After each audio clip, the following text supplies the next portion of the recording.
પંચમહાલ જિલ્લાના હાલોલ તાલુકાના ગોપીગરા ગામે લોકોનું જીવનું જોખમ સામે આવ્યું છે, જેમાં હાલોલ તાલુકાના કોરી વિસ્તારમાં એક બ્લાસ્ટ કરતો વિડીયો સામે આવ્યો છે। ત્યારે આ કોરી વિસ્તાર પાવાગઢ નજીક આવેલો છે, તો જેના કારણે પાવાગઢને પણ અસર થઈ શકે છે। સ્થાનિક લોકોએ આ મામલે અનેકવાર રજૂઆત કરવા છતાંય આ બ્લાસ્ટિંગ થવામાં આવે છે। તો બ્લાસ્ટિંગ કરવાથી આંગણવાડી ગામના લોકોને બોરવેલ અને કૂવા પર થાય છે, જેની અસર આજુબાજુના ગામો અને મકાન પર થાય છે। તો સમગ્ર મામલે જિલ્લા કલેક્ટરને રજૂઆત કરવા છતાં પણ આ બ્લાસ્ટિંગ રોકાતા નથી। ત્યારે બ્લાસ્ટિંગ કરતા સ્થાનિક દ્વારા લાઈવ વિડીયો બનાવીને વિડીયો વાયરલ કરવામાં આવ્યો હતો।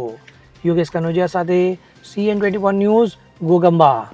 હવે જુઓ દેશ દુનિયાની તમામ ખબરો તમારી આંગળીના ટેરવે।